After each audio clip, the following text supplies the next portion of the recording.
And we're hot.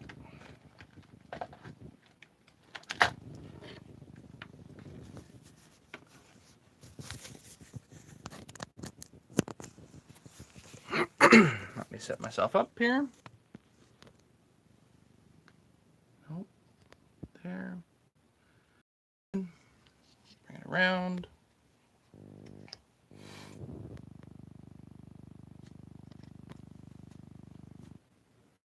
Set myself up here too.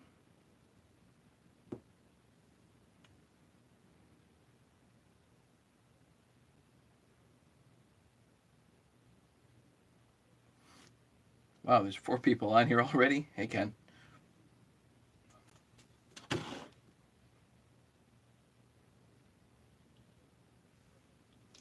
Cool. Hey, Brian. PA Dan, what's going on, buddy? I'm actually not feeling that great tonight, so I don't know if we're going to do anything. I'm really not feeling like taking apart that other blower. Not right this minute. Bob Smith, how's it going? 7 people here. Wow, everybody was expecting me. I'm just not sure if I want to do very much, and my wife isn't home yet, and so yeah,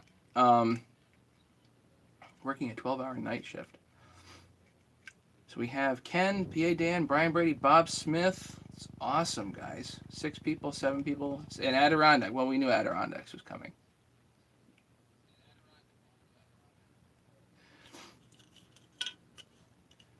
This is cool. Okay. What did I do today? What did you guys do today? I had kind of a lazy day. I ended up watching a whole lot of Netflix. And I ran the blower. And I fixed that stupid start switch, or actually off switch, kill switch, whatever.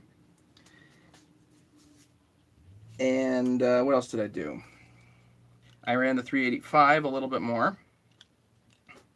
I'm going to run that a little more tomorrow, too. Hopefully, if I can get out and do some cutting tomorrow, I'll run that 385. Hey, Tim. Hey, Doc, get to work. Yeah. Well, I really don't feel like taking apart that blower tonight. Sorry, guys. But I don't mind chatting for a few minutes. Bob Smith, went fishing, didn't catch much. Cold. Yeah, I bet the fish weren't biting good today.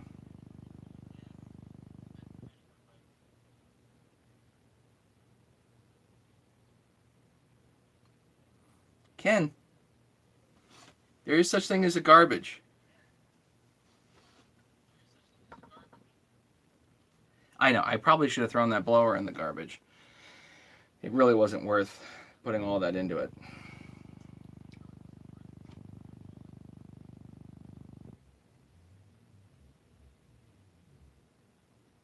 Nine people. Who else is here?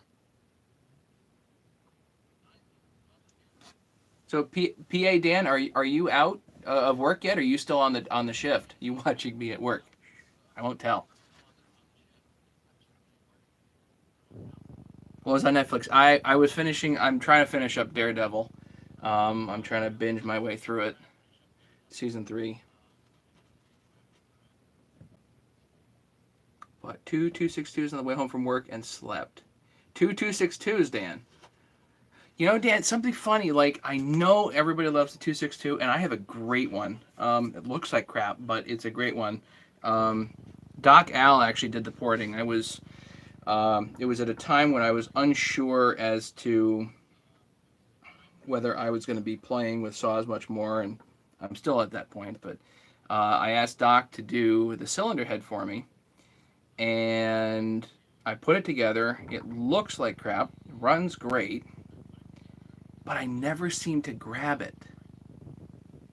I don't, my hand doesn't go to it. I rather, like, so tomorrow I'm going to probably, I'm going to be cutting oak tomorrow, probably. So I'm going to, I'll probably grab my 350, 346, that thing, the one I ran at Lee's get together. I'll probably get the 272, and I'm going to grab the 385 and maybe a 394 just for the heck of it. But that 262 that I have is just sitting. I don't know. My hand doesn't go to it. Brian Brady, me and my boys spent the day cutting and splitting wood. That is the day. That's fantastic, Brian. How much did you have into the blower? I tried to do the calculation. So a new carburetor, $40. I had to get a new crank that was like 20 off of eBay. Bearings, $5 a piece. Seals, that was like $12. New lines, probably needs a new spark plug and a fuel filter, but I don't have those right now. The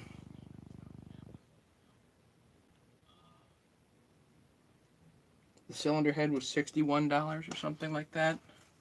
Didn't really need the head, but the old one's really worn.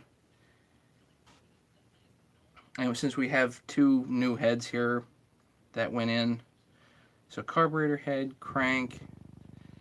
What the hell was one of that? I don't know. So a lot, basically too much into the blower, plus labor. Yeah, Dan, at work. Ken Smollett, 372 on Craigslist for $350. When was this last rebuild, Ken?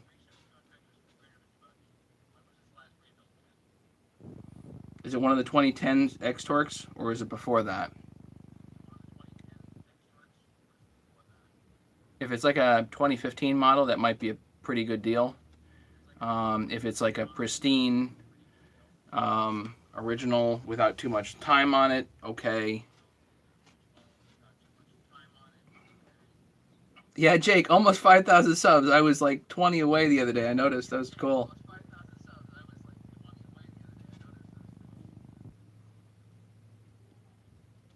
Take the 262 and make a video.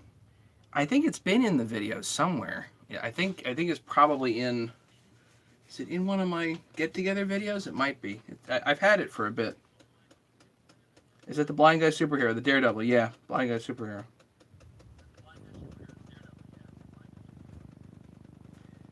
Yeah, so if the answer is never, I make sure the price goes down.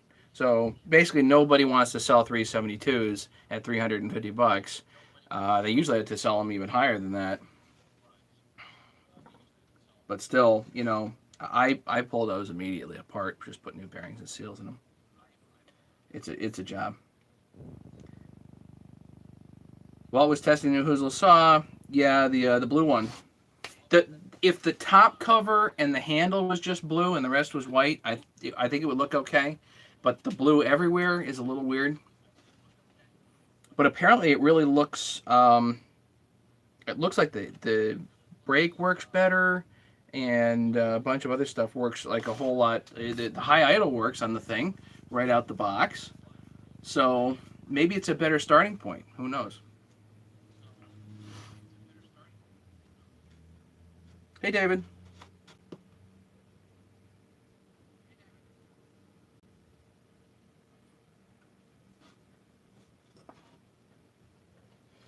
So, David, what was the question you were asking? Hey, Jacob. How could you keep a non-caged bearing in when reassembly? I don't know. The phrasing's wrong there. So what device are we talking about? And then I'll figure out.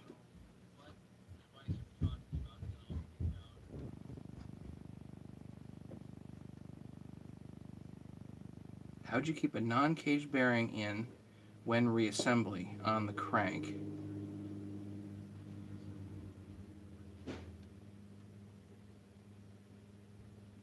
Still not. I don't know what you mean by a non-caged bearing.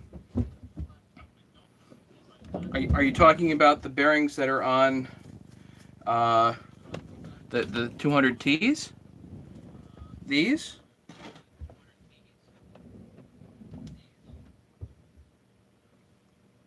09. Does it look like that? Because this does. Hey, Craig, this does have a cage. There's a cage in here. Needle bearing like a Conrad. What did I just do?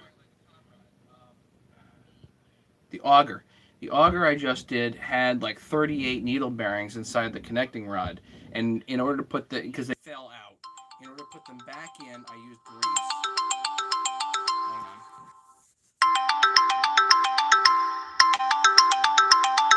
It's my wife. Hello, I'm live, just so you know. I'm just leaving. I went to an event and I'm leaving. Okay, we'll see you in a bit. Bye. Bye. My wife is on her way home. Okay, so I put. Can everybody hear me? Yeah, the needle bearing on crank. Yeah, the needle bearings. So I just pack them in with grease and that you hold the bearings in.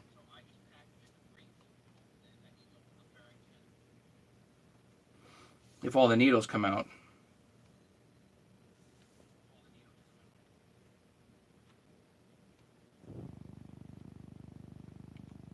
Does that answer the question?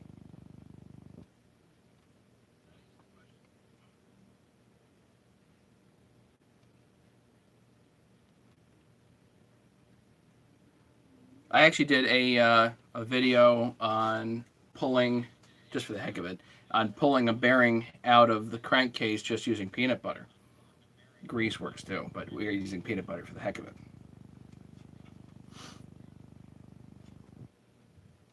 So yeah, just use grease. Pack them all in with grease. They'll stay still. They're not going to go anywhere in the grease.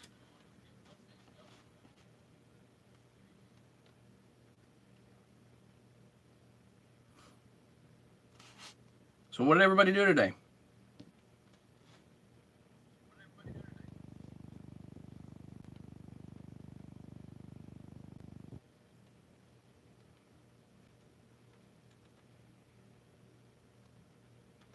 You remember the peanut butter? Yes. Well, it's the same thing. You sour cream, peanut butter, anything that'll keep is goopy. It'll keep the stuff there. If you're putting something back together to actually use, then obviously grease is probably going to be probably the best.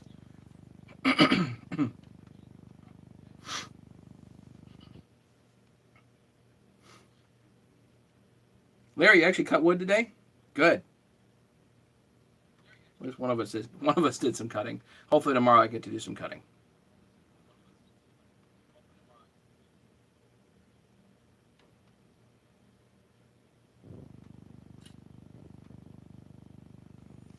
Finally got a gasket set for the '09. Does that have a? I got to ask this. Does that have sentimental value, David?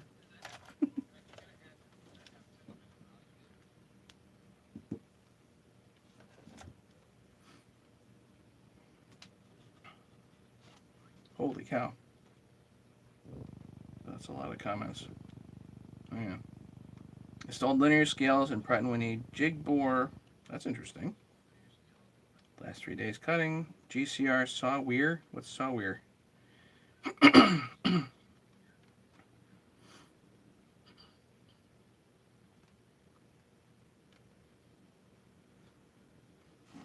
Saw work. Good. Saw work. Yeah, Tim. Good point. Jake, you built a firewood rack. That's awesome. I did too. I built one fairly recently. It took me 3 days. I used the sawmill and cut all the wood and then put the rack up, and it's a little bigger than I was expecting. I think it holds closer to like 2 cords, and I was building it. And I was like, holy cow, I built this a little too big, but it's probably like 1.5 ish for cords, maybe 1.5, 1 and 3/4, something like that.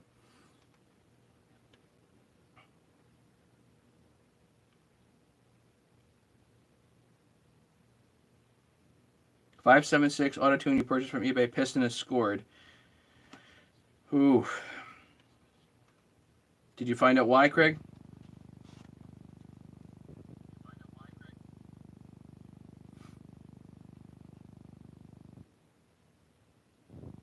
GCR loves his 5.62. That's good. And David says, not to me, I would throw it away. Yeah, that's kind of what I would do. And I've never worked on an 009, but I have no intention of doing it. Something's moving here. Let me fix it.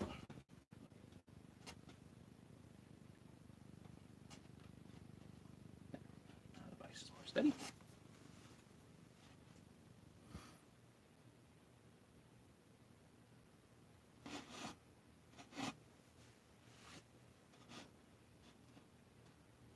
Have you guys seen Woodstack on Outdoors with the Morgans? No, Jacob.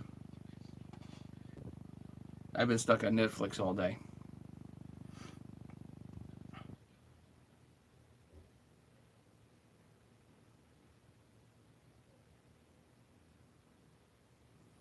Tim, what the devil's a face cord? I mean, really, it's either a cord or it's not, right? I mean, a cord, 4 by 4 by 8 of piled wood. That's a cord. Somebody came up with a term for face cord just for the heck of it. I don't know.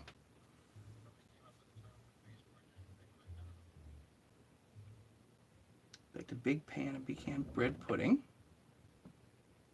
Think it's cool enough to eat. Going to try. Goodbye for the night. Good night, Bob. Take care. Thanks, buddy. 261 is a grand prize for what, Jacob?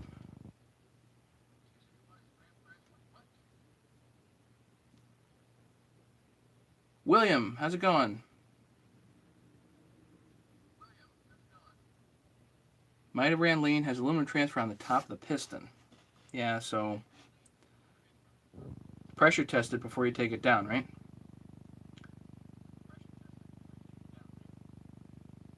Face cord is also called a Rick. Woodstack 2018. Face cord is a little over a cord.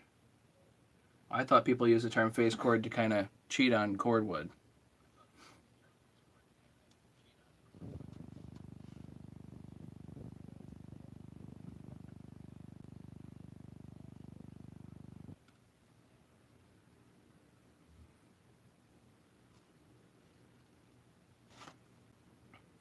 Yeah, Jake, it's a good idea. Dad and I actually made custom-made pallets, wood bins, that are like 4 feet by 4 feet by 3 or 4 feet high.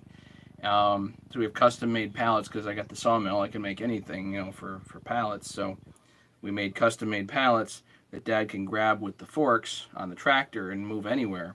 So he just literally takes the wood basically right off the splitter and can just throw it right into the bin there, and he doesn't have to move it that much. It's brilliant. I love the idea of having individual wood bins that you can move around with forks. That's just, we just came up with that now, and it's just super smart. And William, I'm not feeling super great right now, so I'm just kind of chilling out for the day. So that's why I'm not building anything tonight.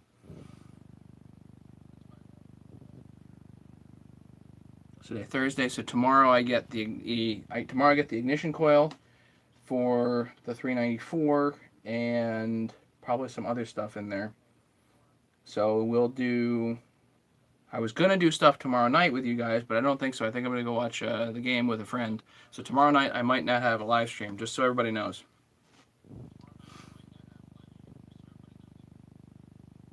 Face cord 16 inches wide.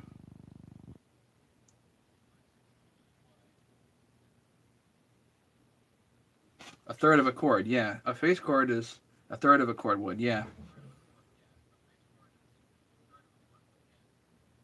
Right, a cord is 4 feet by 4 feet by 8 feet. That was my understanding of packed wood. So, have you heard from my interview? Yes, I did hear from the doctor this evening. I did email them and thank them for the interview yesterday. So I will hear from them again fairly soon, I'm sure. At least that was his indication from me. And just so everybody knows the tools, I heard from the machinist tonight. They're talking like this weekend we might start getting stuff done.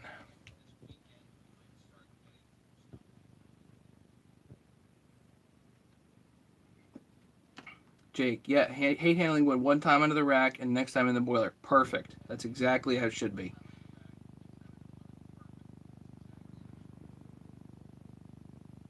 William, I'm thinking about tearing my first saw down and doing a rebuild. What advice would you give me? Um, use my videos as a guide.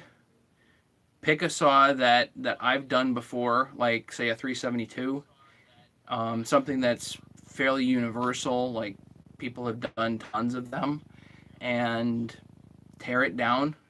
Do it carefully. Have magnetic trays, that type of thing. Tear it down, and don't be afraid of it. It's just bolts, and everything on that friggin' saw you can replace easily. So don't even sweat any of it. Just tear it down, clean it, um, clean it best you can, and then if you know my videos are there to guide you if you need help, and you can always come on the live stream if you need help too.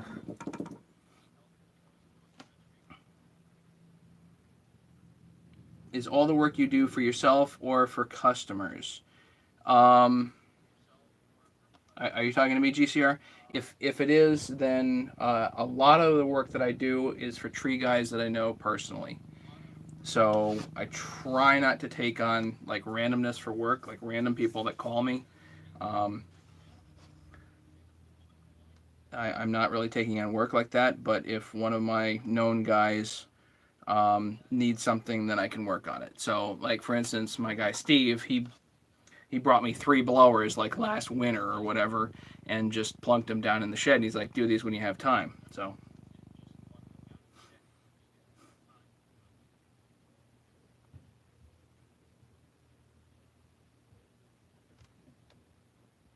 Snow in Georgia. Ugh, sorry, Tim. So will the set be available? It's on my Christmas list. PA Dan. Yeah, that's the hope. I should have plenty available for Christmas. We're talking like weeks to have many sets.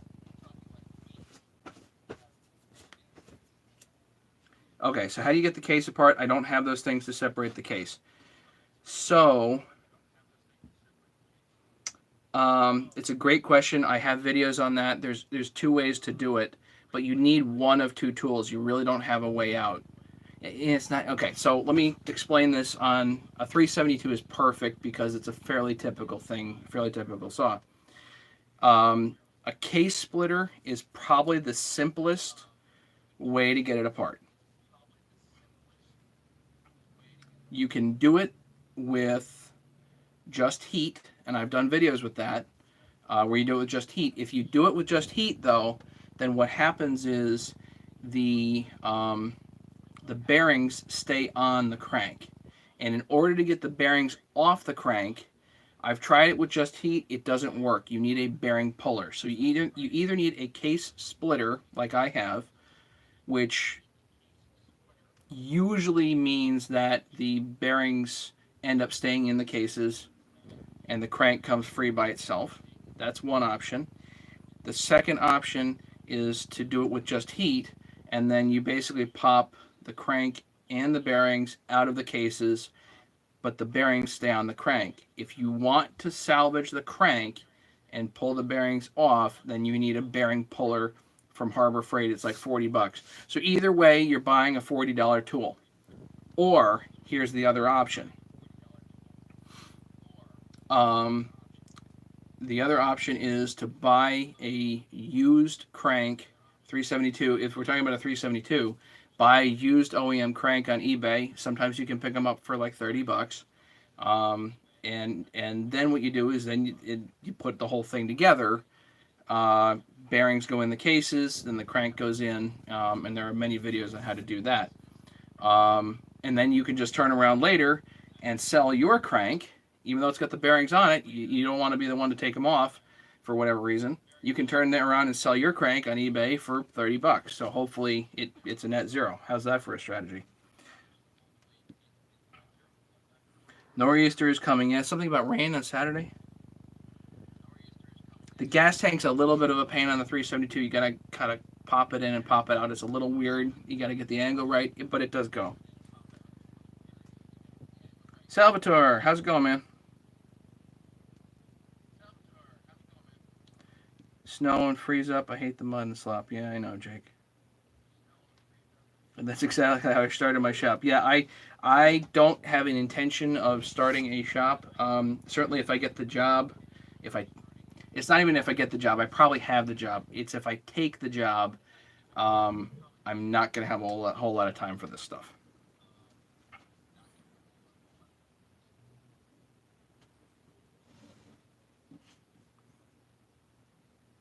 Yeah, just so everybody knows, PA Dan, don't use heat on the case because if you're taking it off with a crankcase puller, here's why, with a case splitter. Sorry, if you're doing that, you actually want the bearings to stay in the case, and you'll be less likely to pop the bearings out of the case if you use heat to begin with.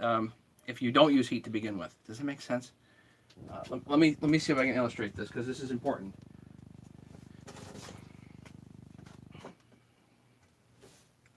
Okay, let me just show this to you guys so you can see because I think this is an important distinction.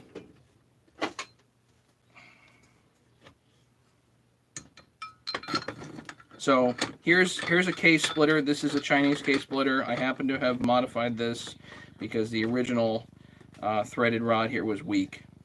So here's the case splitter. You've got the crank, you've got the bearings in the pockets, in the case.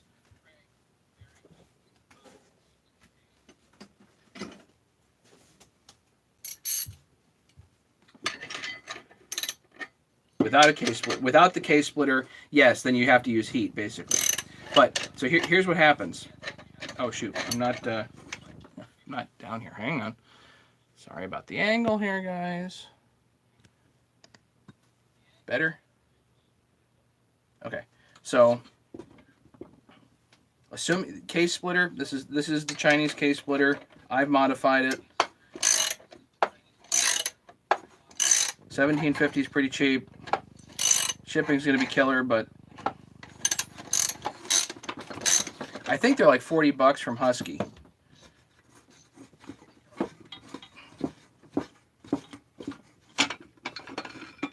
So, if you use a case splitter, this is what happens. The bearing stays in the pocket, which is where it should stay, and the crank is bare. That's what you want if you're using the case splitter, because then it makes it a whole lot easier later to reuse that crank. If the bearing stays on here, you need a bearing puller set to pull that bearing off, or you have to do the exchange on eBay like I was talking about. We clear on that? Just so nobody's confused. Hey, Patrick.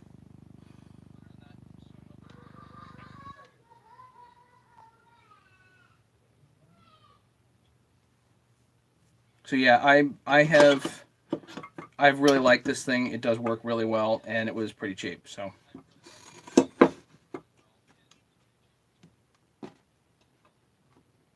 I did have to modify it. I retapped this to 5/8, got some 5/8 rod, and welded a nut on the end.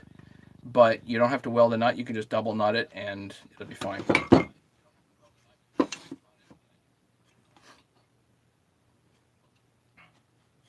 And all I did was I rounded the tip that was here, and as it turns out, a more pointy tip just shows up over time because it gets swaged.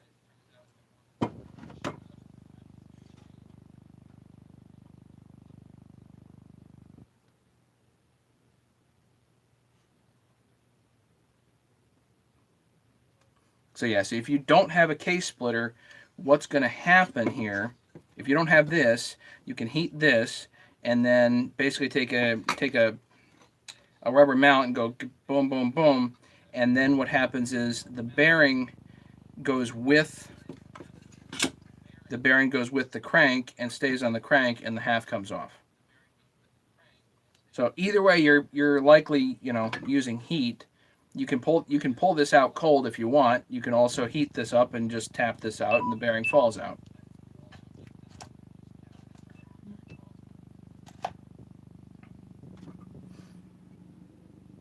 So, other questions on that?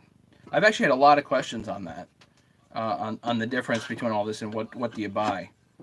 I think the simplest thing is just to get this, and so for $17.50, I mean, go for it.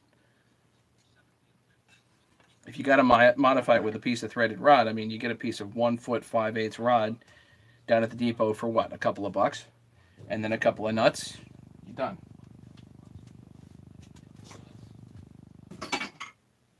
Just then need a 5/8 tap, if you got a tap set.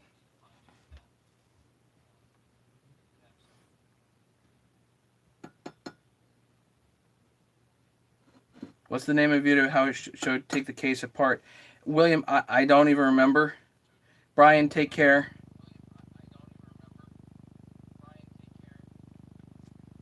William, you'd have to search for it. Search for case split. I don't know. The problem is I have hundreds of videos.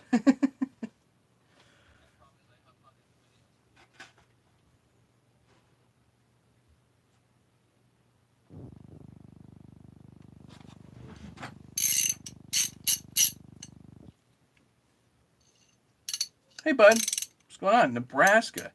How about a short bio? How did you, a dentist, get solved out of the chainsaw milling world? I've explained that before, but I'll explain it quickly again. Let's see here. So everybody probably knows about Superstorm Sandy. So that affected the Northeast significantly. And somewhere around there, before or after, I forget, there was what we call the October storm. The October storm really messed up Connecticut, and it's something that really almost doesn't get talked about anymore. But it was Halloween. It was October 31st, I think, and there was snow and a terrible, terrible ice and windstorm, and there were still leaves on the trees, and it just wrecked the whole state. And then I think later Superstorm Sandy came through and just wrecked us again. And through all of that, I had some trees down on my property, and I decided to go on Craigslist and buy a chainsaw, and that, I used it. My dad has always been into chainsaws, so yeah, with plus minus luck, by the way. He's always known how to use them, enjoyed them, but also regarded them as a pain in the neck. So anyway,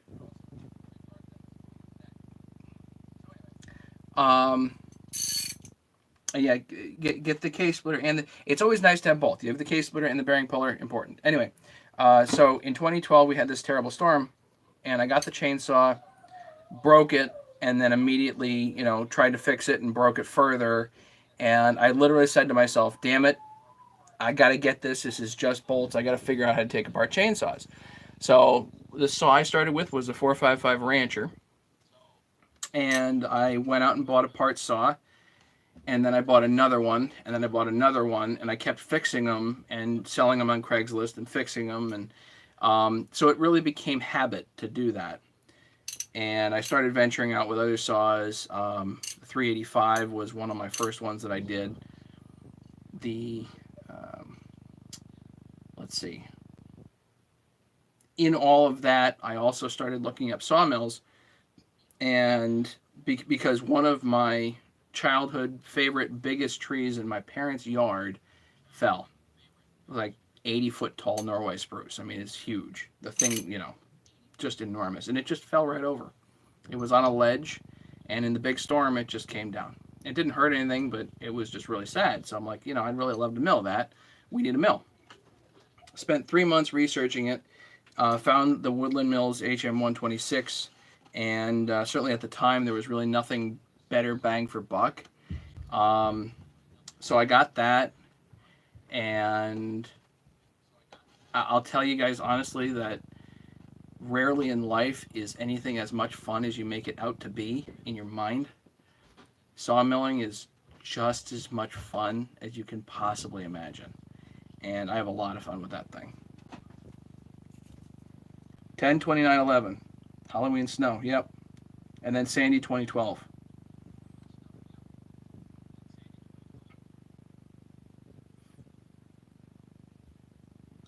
And not bring the videos for easy reference. We have search functions. And the truth is that I get lost in my own videos. I go back to look for things.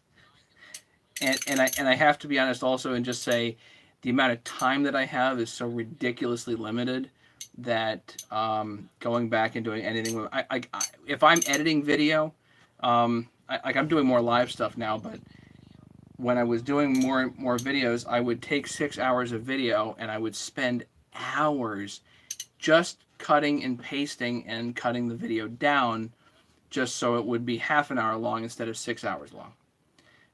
And that would take forever. And there are some of my videos that I didn't even do a proofread on before I just clicked the publish button. So there are probably some that are kind of cut weird or whatever. Because I wanted to get the content out as soon as possible rather than making super duper quality videos. It's just me, quantity over quality for that.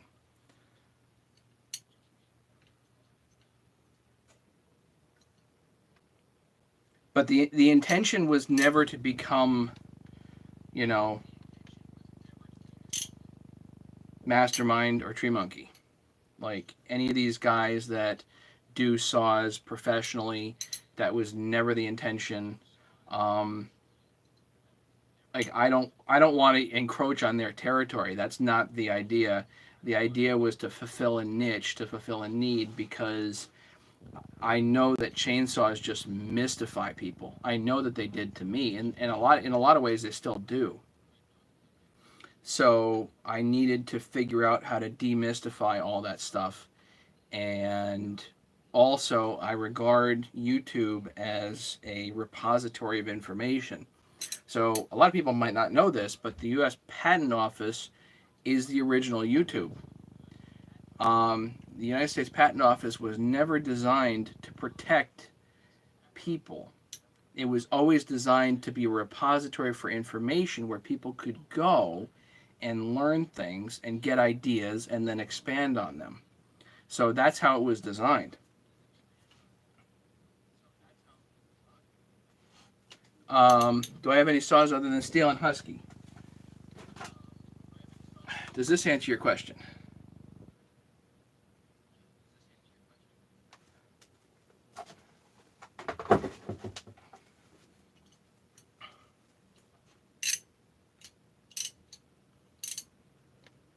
Do I like it? It's okay.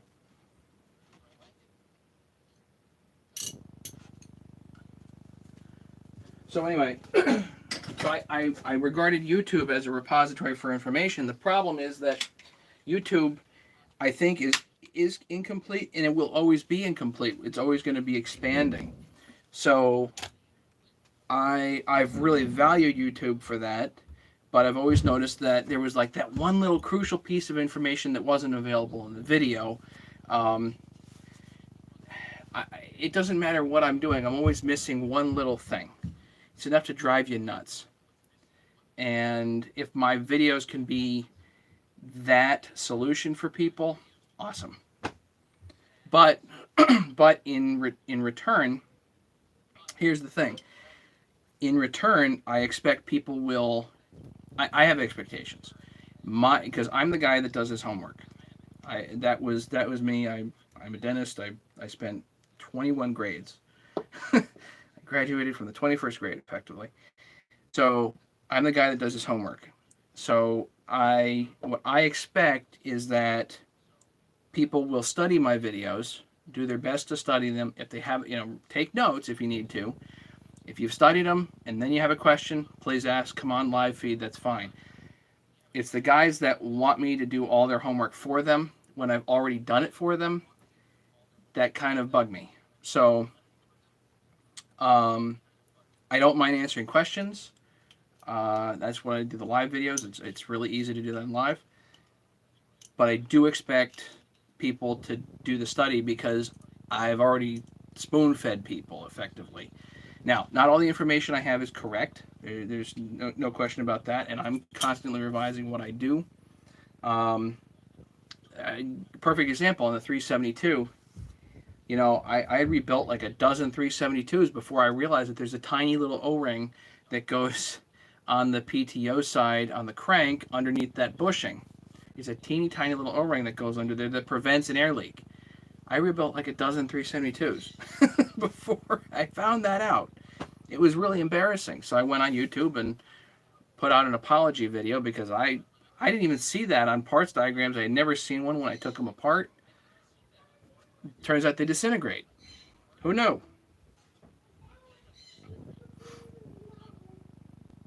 Any experience with the 070 on a chainsaw mill? No. Keep studying, David. And the 070, no. I've done enough chainsaw milling with my 394 to realize that chainsaw milling is not for me. If you're making dimensional lumber, a bandsaw mill is where it's at. Even the cheap ones. If you get a cheap bandsaw mill, it will knock your socks off compared to a chainsaw mill, assuming that you're making dimensional lumber. If you're slabbing, it's different. If you need to wide slabs or whatever, if you need to be remote in the middle of the woods, is different than you need a chainsaw mill, obviously. But I've done enough chainsaw milling and spent 40 minutes at a cut, and it's disgusting and just dirty, and the fumes and what I don't like it.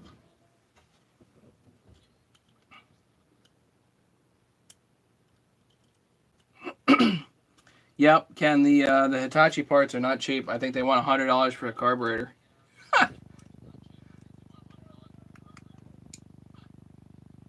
Walt says you don't need the O-ring. Yeah, I know. Some guys just put a whole pile of grease in there. Walt, actually, I think he uses 1184 in there. Or you can use Loctite 518. I don't know. Then it becomes kind of hard to get that bushing out. If it's me on my saws, I put the O-ring in.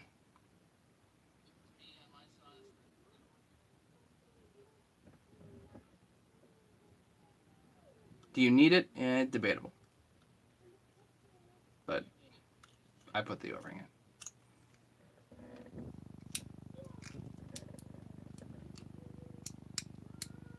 I usually come around to Walt's frame of thinking. That O-ring, I don't think, is one of those places where I'm going to ultimately come around to Walt's way of thinking. It's on the parts list. It's there for a reason. I'll use it. The dumb thing is the 044 or 440 has the same setup. I don't know who copied who, but they have the same setup, and the steel doesn't use an O-ring. Can't find that on the parts descriptions.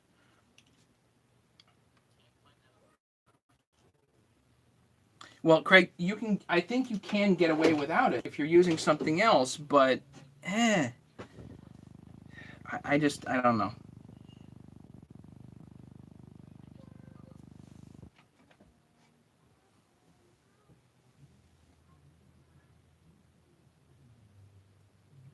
Yeah, Jake, the chainsaw mills and the bandsaw mills definitely have their own place. If I had to lean towards one of them, I would definitely lean towards the bandsaw mill. A chainsaw mill takes out half an inch, 3/8 to half an inch of wood. And you have, with even like a 394, you've got 9 horsepower to work with? I have a 9.5 horse motor on my bandsaw mill with an 1/8 inch of a curve. That's like having a 27 horsepower chainsaw. So I don't care how big of a chainsaw you have, it ain't going to be as good and as efficient as the bandsaw mill. Now, if you need a wide slab, you're in the middle of the woods, then a chainsaw mill is where it's at. But personally, I'd like to minimize the usage. Steel actually used an O-ring on the 044 but discontinued it. Interesting. Thanks, Dan, for clarifying that. I was always wondering. So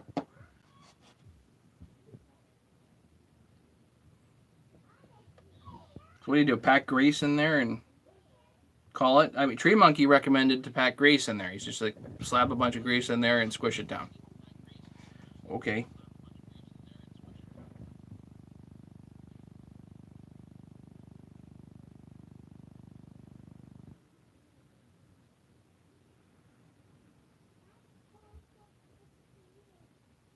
The cool thing is that I find that it's a free country. Assuming who brought this up there with the sharpening? Somebody, one of my guys here brought this up with the sharpening, and I'm like, I wasn't trying to instruct sharpening, but the beauty of the United States here is that it's a free country, so I don't necessarily have to sharpen one way or another. I can sharpen my own way as long as it's giving me 1/4 inch chips. Who cares? And if it's not, it's my saw, right? I don't want to give you guys bad information. That's not the idea. But I try not to speak actively on a topic unless I'm pretty darn sure of what's going on. And if it's opinion, I tell you it's opinion. And then you can try things out for yourself.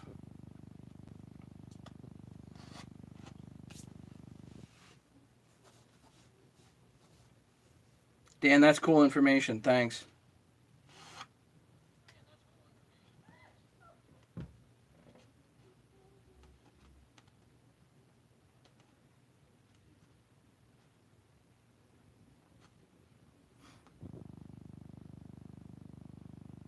Huge logs you can't drag out. You know, Jake, I've taken big slabs off of pieces of oak.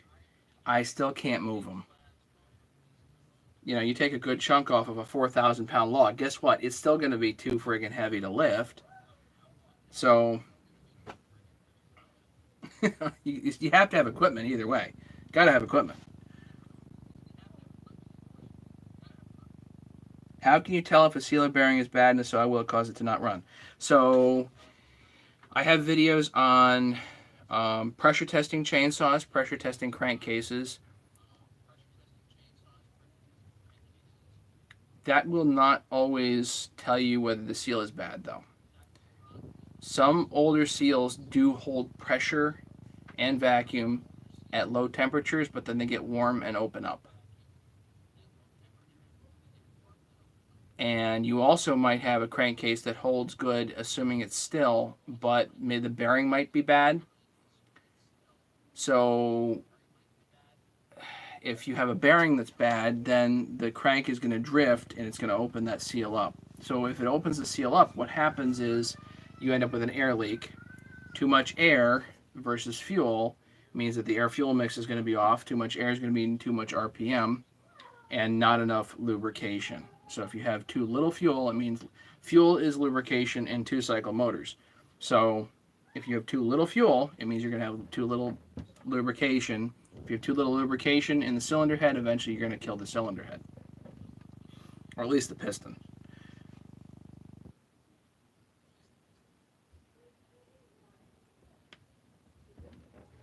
So eventually, either straight gas or an air leak of some kind will kill a saw.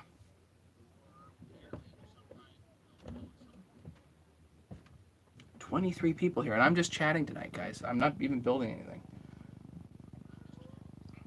It make me feel bad. So tomorrow night I'm probably not going to be on because I'm going to be watching the game, but I'll try to get back on Saturday night.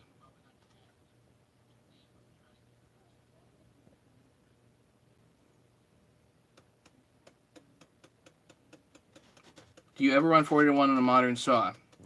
So what's the difference between modern saws and old saws? Anybody tell me?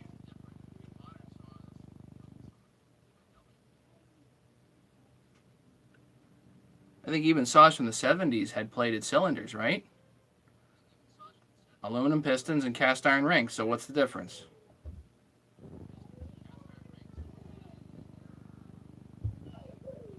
Smog, right.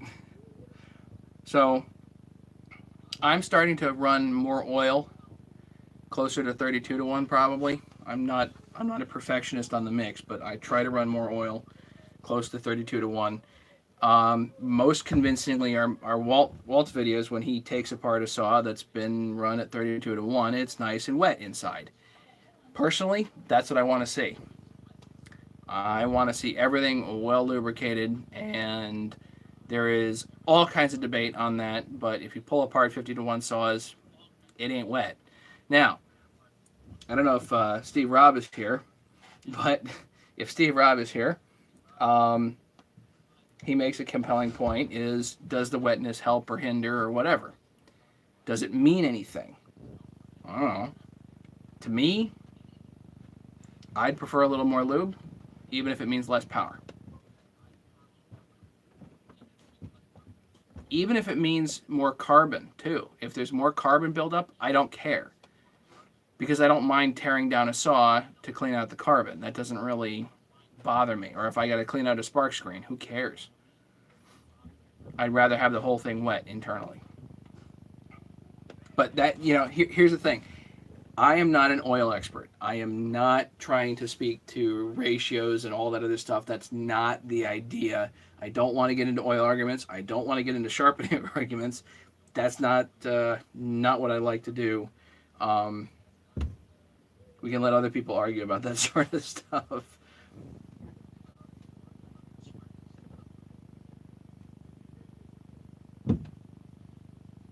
Chrome versus Nikasil.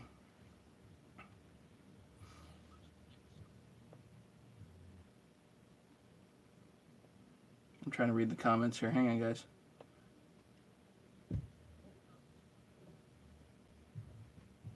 Yeah, it's another good thing is, you can hold the saw up or down or vertical, all that stuff, and check different orientations. I had the 181 that wanted to die when I put it on one side. Turns out it was the carburetor, it wasn't the seals.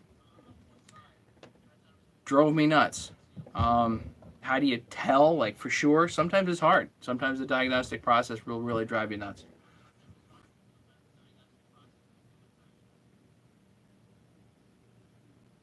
Would you like to drive your car down with 1 quart of oil in it? Probably not.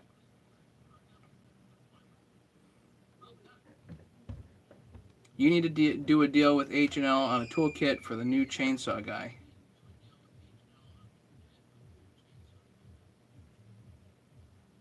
You mean like a flywheel puller and my crank tools, and then like one of these, and a bearing puller kit, and all that stuff, you mean?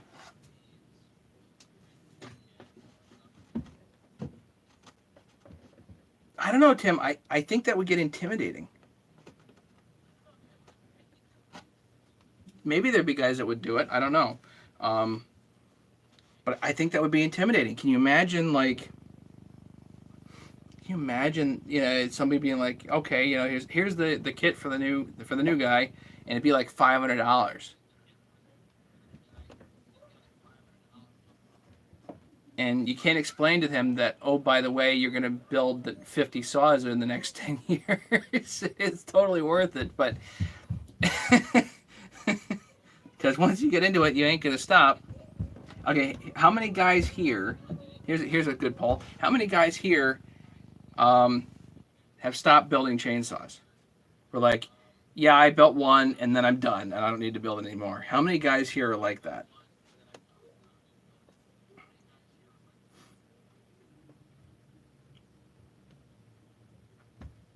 Yeah, Ken, it's a good recommendation. A Medivac would be part of the new guy kit. Yeah, William, there's my original pressure test. You can look up pressure test or whatever it is on my YouTube channel. My original pressure test video goes over the Medivac and all that stuff.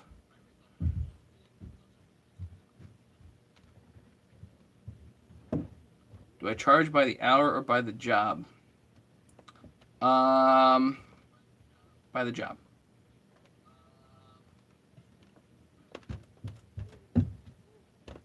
And I usually spend too much time.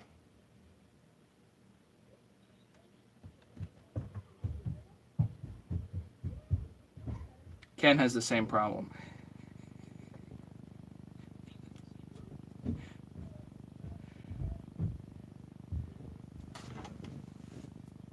Like I'm out there with that 385, and I've run that a bunch now. I just want to make sure it's good before I hand it back to him.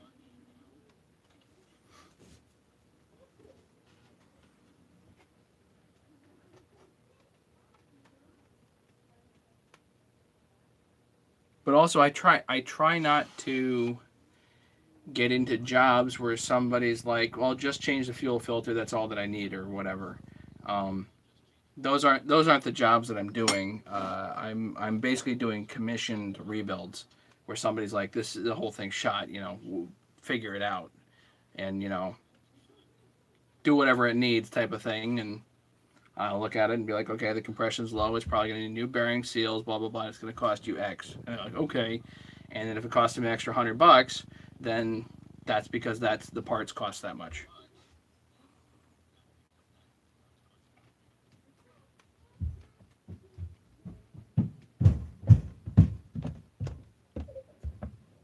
Yeah, I like the Minivac. It's like the Silverline 8500 kit or whatever. That does work pretty good for me. That's a helicoil kit. Where did it go?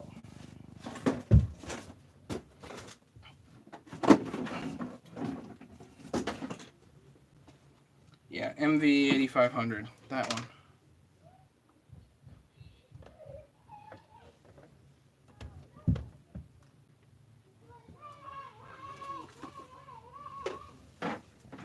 That's for doing pressure tests. And I really don't like doing pressure tests, but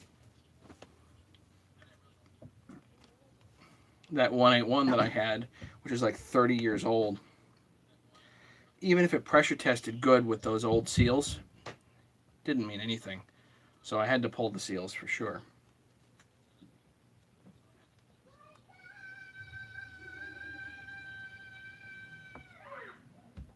I've talked to Joe on N18 before, and he's like, yeah, he actually has tested saws hot. So, you hear something happening, the saw's hot, pull everything off, get your blocking plates, block them, and then pressure test, and sure enough,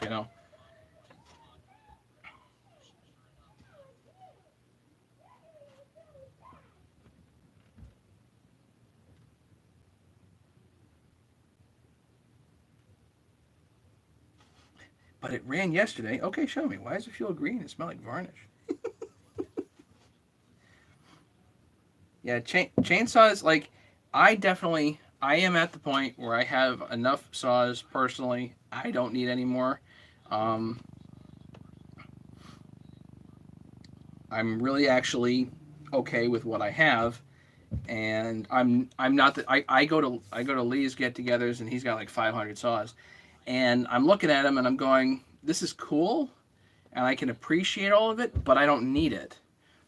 A 166, or the Poulan 6000s, or the Steel 880s, or even a 3120. I'm looking at those things and I'm going, these are cool, but I don't personally need them. So it doesn't really. I don't necessarily have the disease to collect them, but I do have a habit to keep working on them.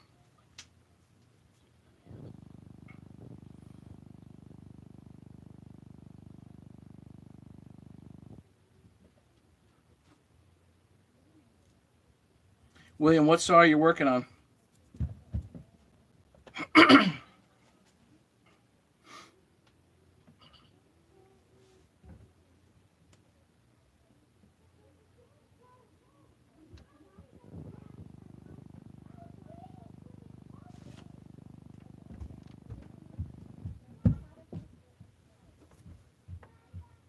Just trying to look at the comments here, guys.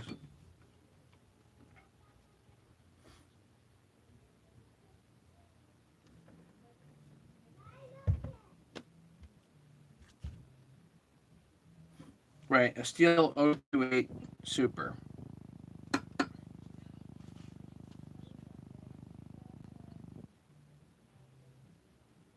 William, how many saws have you worked on before?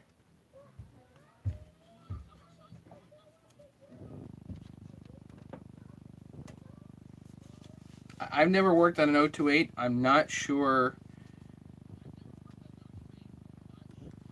that's a super easy saw to work on.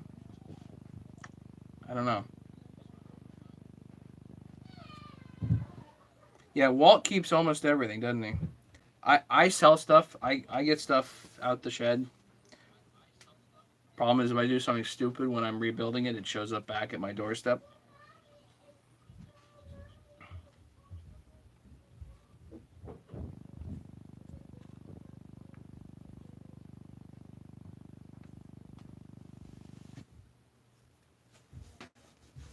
Well, William, I'll ask you this because I've had this problem before.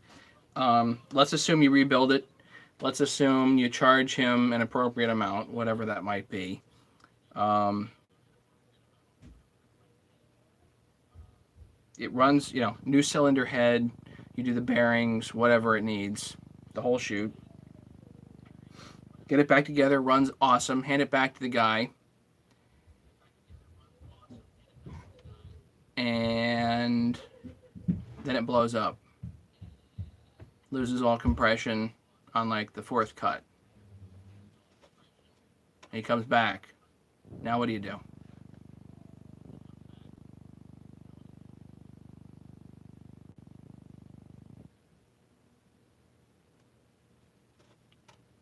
If Tim says they're not hard to work on, then that's great.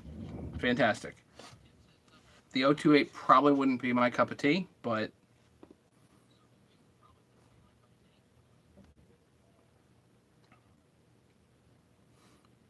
never tore one completely down. Well, maybe this is a great opportunity to do it. Um, about charging him, I don't know. You have to decide that for yourself and for whoever you're doing it for. Is this for a buddy, or is this for somebody you know well, like a childhood friend, or is this some random dude?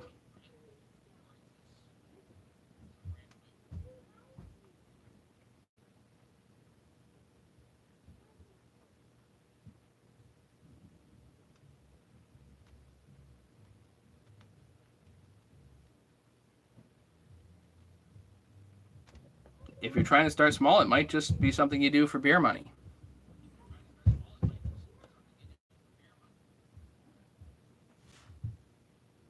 If it's for a friend, then beer money. If he offers you more than that, great. Maybe say, don't pay me yet. If you have it for a week and it's been running good, then pay me something. Get his credit card and go buy all the parts you need. If you're doing an all OEM build, then you go down to the steel dealer and buy all the parts or show them the receipt.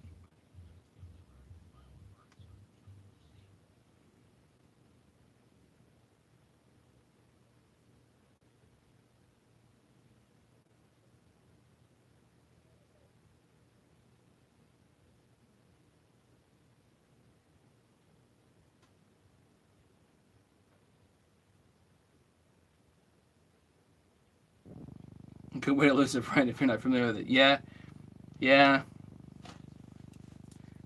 Anybody here watch Judge Judy? I used to watch Judge Judy in my residency days. The one thing I learned on there was that a matter of $500 will split a family right up and down. And friends do kind of get strange when it comes to money. They can, anyway.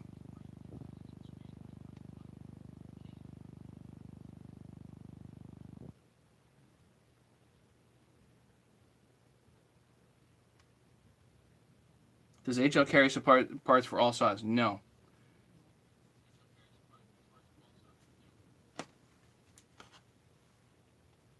Then again, aftermarket parts are not available for us all saws.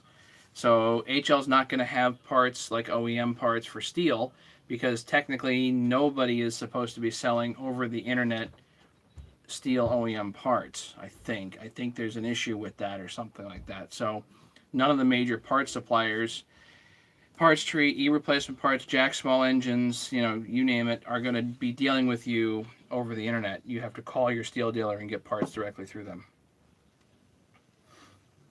HL Supply is carrying more Husky stuff now because they become a Husqvarna dealer, I think. So they're carrying more OEM stuff, but you have the choice between OEM and aftermarket. And they don't necessarily have the full line, but they have quite a bit.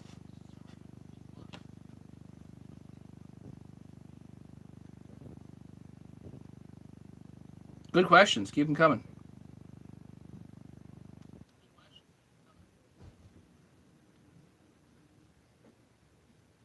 Yeah, it's another good point, Tim. Let him buy the parts. you might start even if you don't charge him any labor, he might say, "Oh heck no, that's not worth it."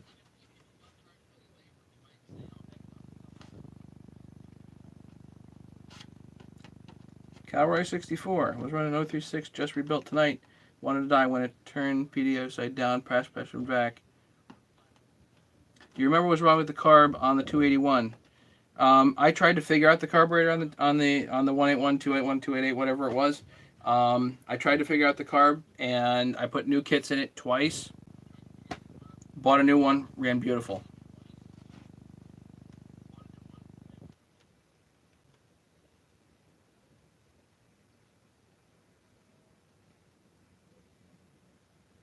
It was very frustrating because I just couldn't figure out why turning on its side would be the carburetor, but it was.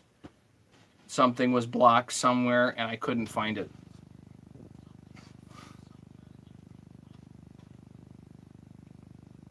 So yeah, if anybody wants to support the channel, then a good way to do it is to go to HL Supply through my link. You have to click on my link, which is in most of my chainsaw videos, not the live videos, but the regular chainsaw videos. There's a link in the description of the video to HL Supply. If you click on that and go buy something, then I do get credit for it, and I do appreciate it. The other way to support the channel is to buy the tools or get on the list for the tools at this point. I'm hoping we're a week away, maybe less, before we get tools. That'd be awesome.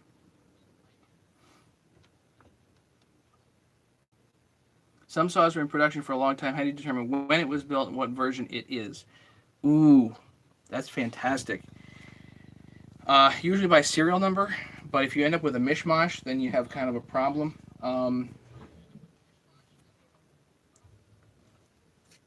If you're not sure, stay away from it.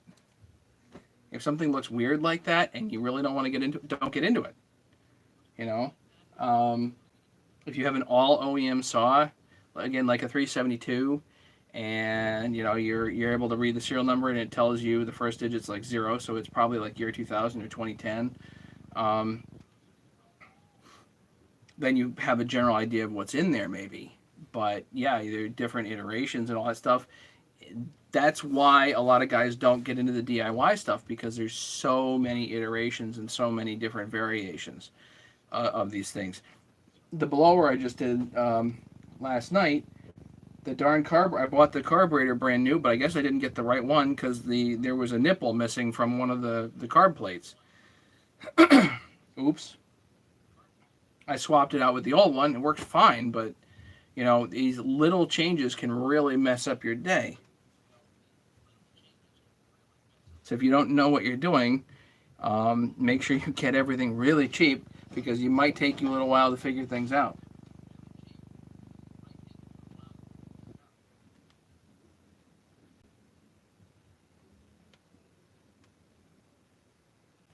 Tried to replace my 200T gas line, was wrong from 3 different shops. Yeah, I got the wrong one the other day too. I think there are 3 different lines. There's the original 020T line, which I have. There's one that's in between that's a single line, but it's longer. And then there's that double funny line that's on the later models.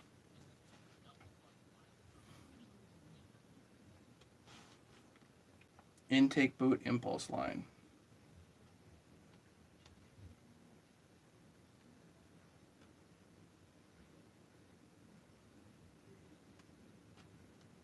Don't know what Ken's talking about, but okay.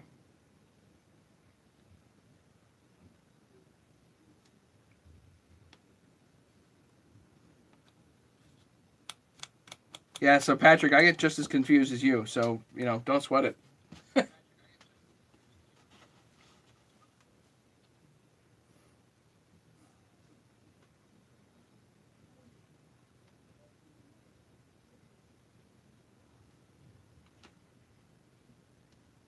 Other questions, comments. I gotta go relax here, guys.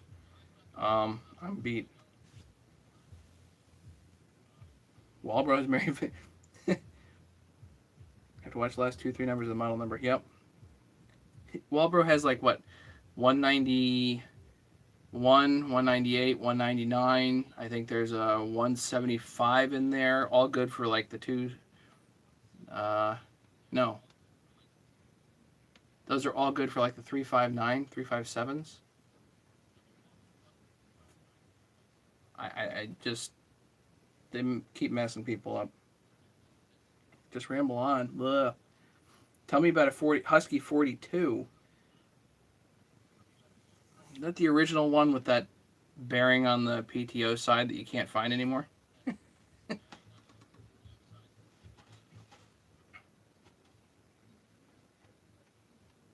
Take care, William. Don't be a stranger around here, okay?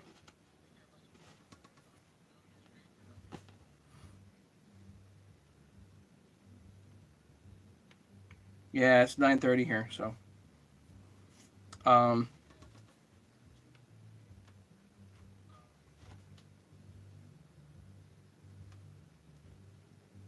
I don't know what you want about to know what you want to know about a 42, but I'm not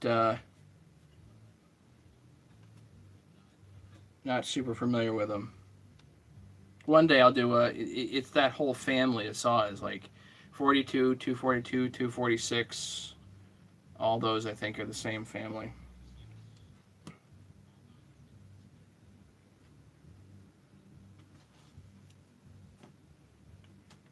The PTO seal is getting old these days, just so you know, and they're not exactly replaceable because they don't make them anymore. You can still find them new old stock, those bearings.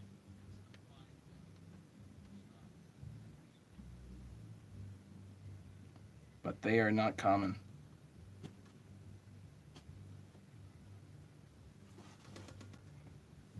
Ken, that's not enough. Anybody has any questions, they can email me. I've been slow on my email lately. Sorry, guys. I've been a little slow on that. But if anybody has questions, tools, or whatever, email me. Anybody t-shirts? I do have a few left.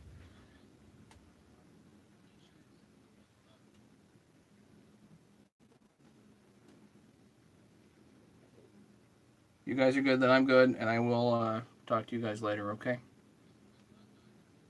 We'll probably talk to you guys on Saturday sometime. And David, I'll probably work on the 394 on Saturday, okay? Craig, Tim, David, Ken, everybody else, have a great night. Patrick, have a great night. We'll chat more, okay? Don't worry. Take care, guys.